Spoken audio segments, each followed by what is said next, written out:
Hey everybody, and welcome back to my channel where today we are going to be doing my May wrap up. So we're going to talk about every book that I read in the month of May. And actually we are going to start with my DNFs. And the very first DNF is Acting on Impulse by Mia Sosa.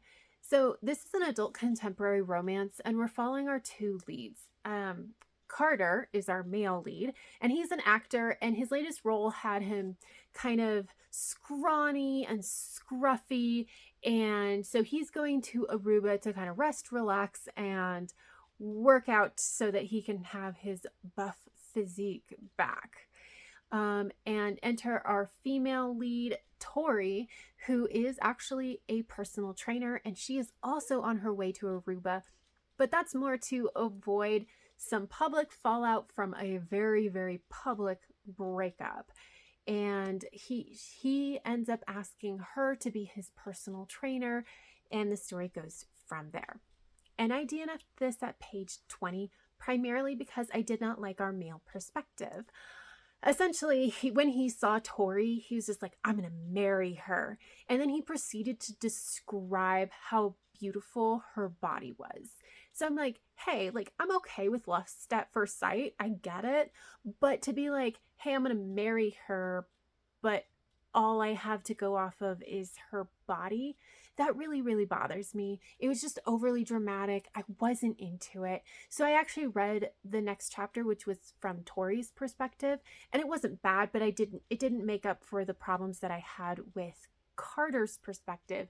So I went ahead and just DNF'd it. And then I also DNF'd Station 11 by Emily St. John Mandel. This one I made it to page 71. This is an adult science fiction, literary science fiction, I should mention.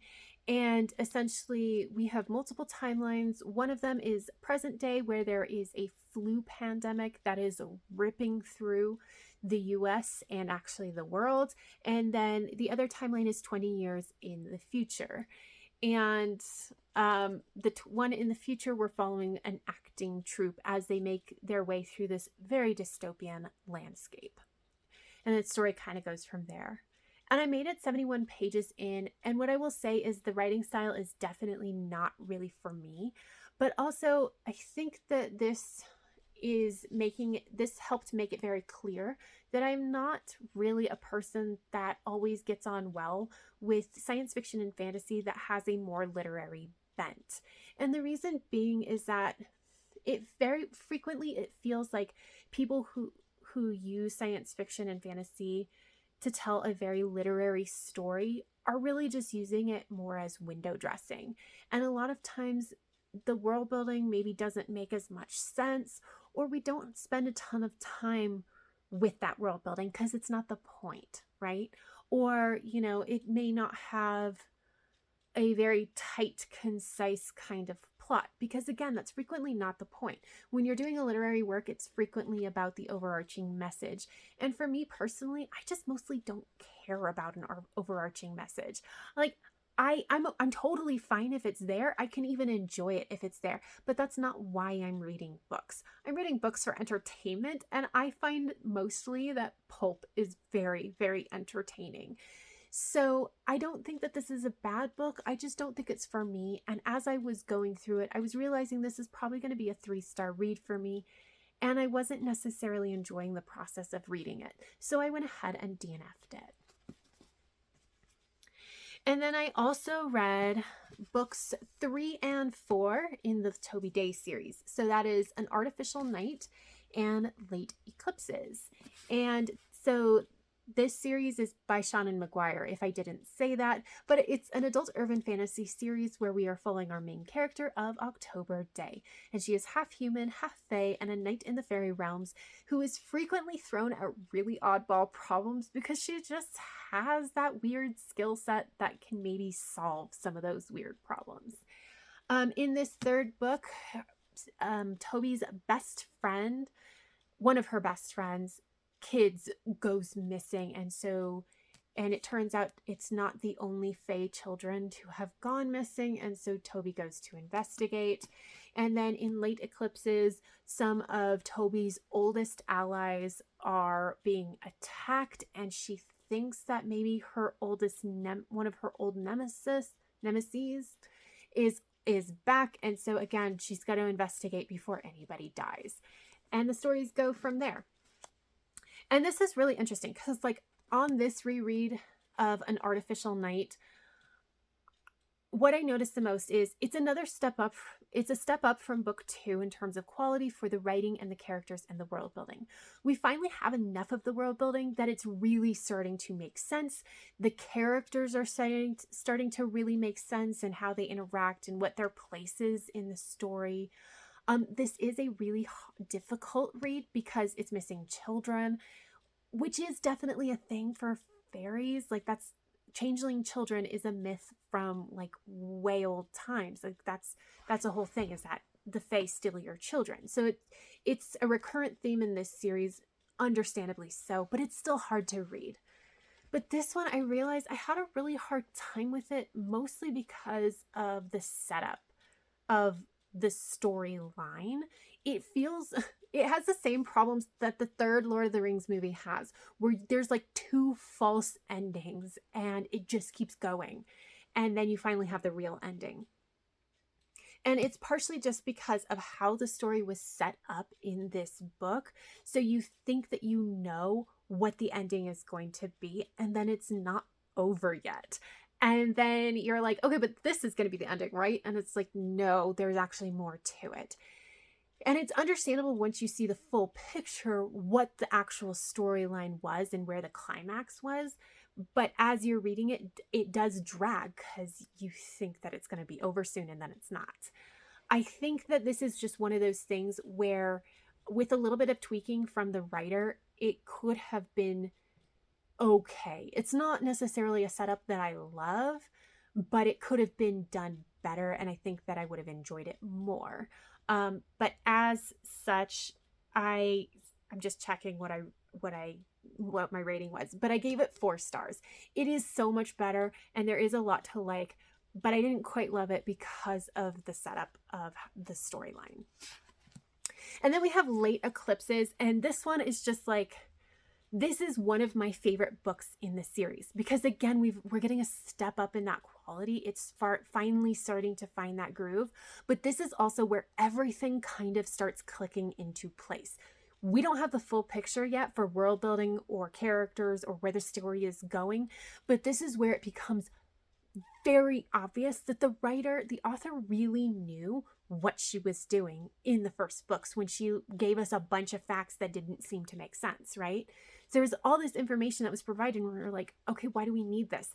And then it was made relevant in this 4th book. And it was just, it all kind of came together into this really, really interesting story. And this is where it kind of turns, and you're like, oh, maybe all of those other things that we talked about in the first books are actually going to be relevant as well.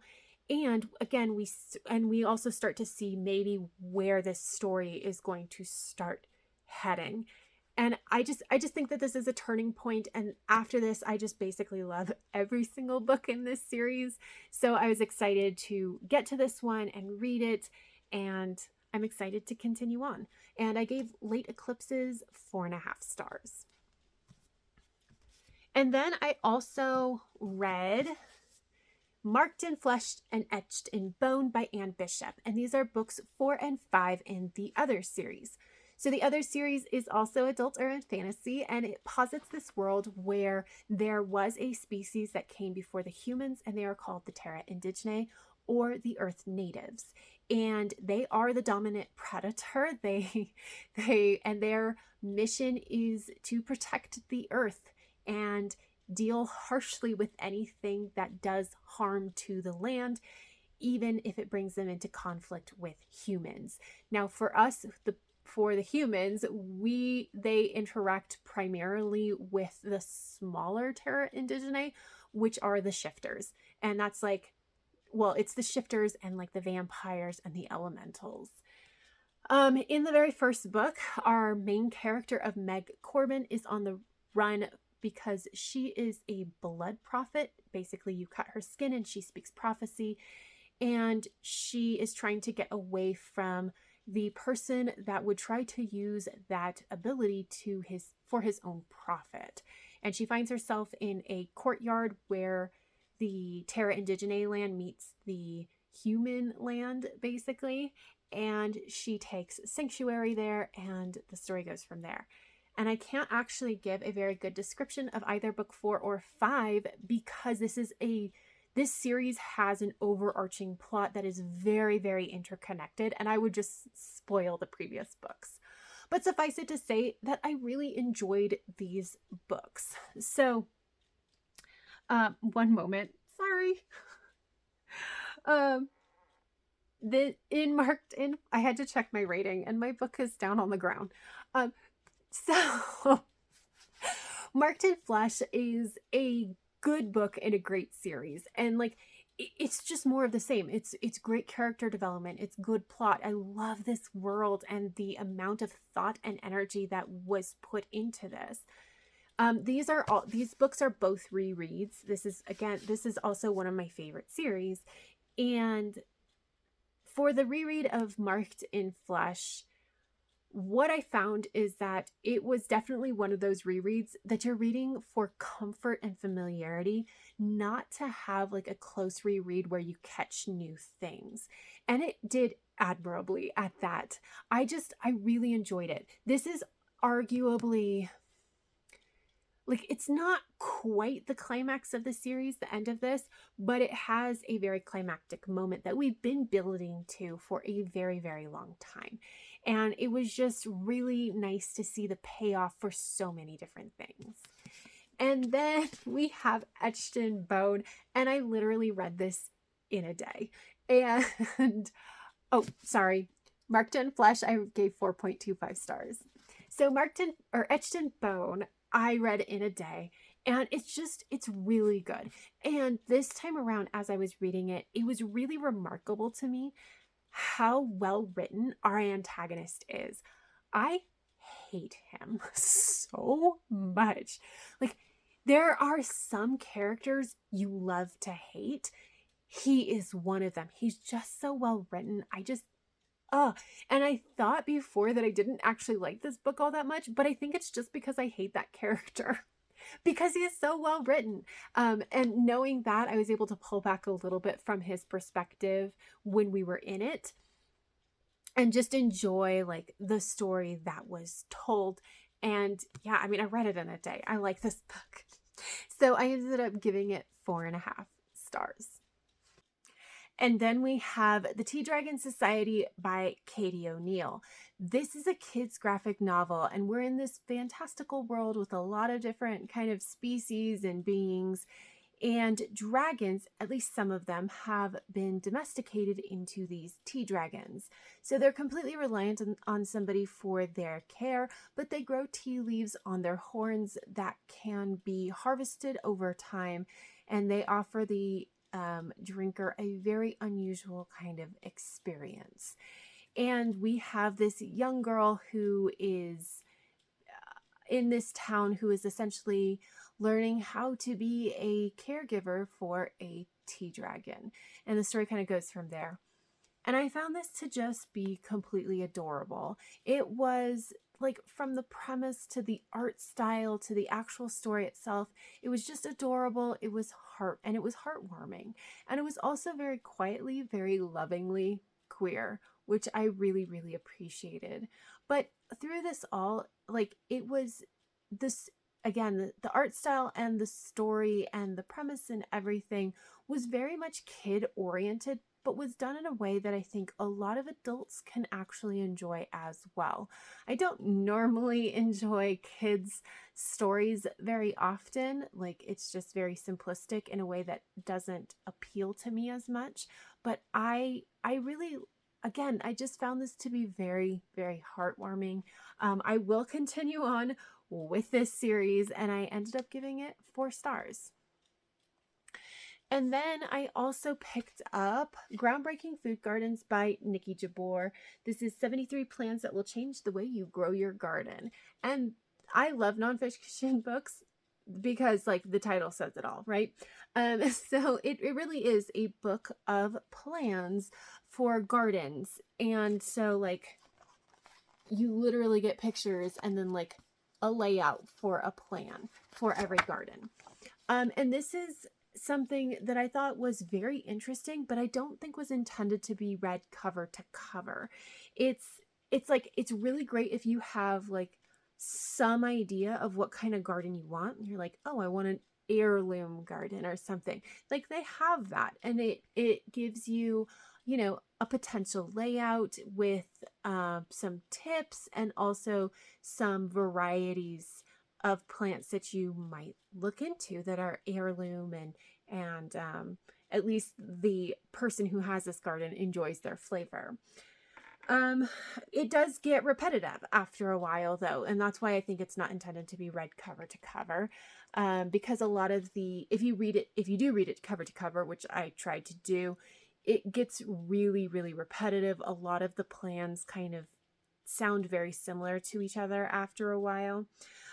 It did have the occasional very interesting tip though, and most importantly to me, it inspired me to do something a little bit different with my garden this year. Like I think that that's kind of what I wanted from this book at this point. You know, when I went into it, I was just like, I just want some ideas, which I very, very much got, but I think what it's doing fine. I don't think it's amazing, but I got out of it exactly what I wanted to get out of it. So I ended up giving this book 3.5 stars. And then we have The Lady and the Highwaymen by Sarah M. Eden. And this is a historical romance, and we're following our main characters of Elizabeth and Fletcher, and they are both authors of Penny Dreadfuls. But Elizabeth is also the headmistress of a girls' school, and so she has to keep this, her authorship a secret. And so she goes under the pen name Mr. King. But Mr. King is like very much an up and coming Penny Dreadful author, is cutting into the profits of Fletcher's work, which he is very concerned about because he uses that profit to help fund an organization that helps poor children get out of really bad situations. And so he is very invested in figuring out who Mr. King is. And he enlists Elizabeth's help to try to figure that out. And the story goes from there. And I loved this premise. I love the idea of Penny Dreadful authors and finding each other. I love that this book actually feels kind of like a modernized version of a Penny Dreadful. It's a little bit over the top. There's a ton of action, all of the emotions. You do have to suspend disbelief to believe it, but once you do, you just have a ton of fun with it. And so I really appreciated that. They also did include some of the chapters of the Penny Dreadfuls that Elizabeth and Fletcher are writing, which I thought was a really nice touch, but actually reading them, I didn't necessarily enjoy as much because it's just not a style of writing that I generally appreciate. They're like definitely over the top in a way that I don't necessarily like, but I like that they were included, even if it didn't necessarily work as well for me. And I will say that this is a proper romance. That means proper romance is like a terrible term that just means that there's no sex, not even closed doors, no fade to black. There's just no sex. And I thought that this was written so well because it's almost incidental that there is no sex. There's so much adventure and like mystery and those kinds of things going on that I really just didn't miss it. And it wasn't until I sat down to like film this that I realized, oh, they don't even kiss until like the very end of the book. So yeah, I mean, like it's just not a physical relationship at all, and I found that it was written well enough that I was like completely okay with that. But I had a really great time with this book, and I ended up giving it 4 stars, and I am definitely continuing on with this series. And then the last book that I finished in the month of May is Comeuppance Served Cold by Marian Deeds. This is a historical fantasy heist novella. And I'm actually just going to read the back because it's very difficult to give a good description without spoiling anything. So it says, Seattle in 1929, a bitterly divided city overflowing with wealth, violence, and magic. A respected magus and city leader intent on criminalizing Seattle's most vulnerable magickers hires a young woman as a lady's companion to curb his rebellious daughter's outrageous behavior.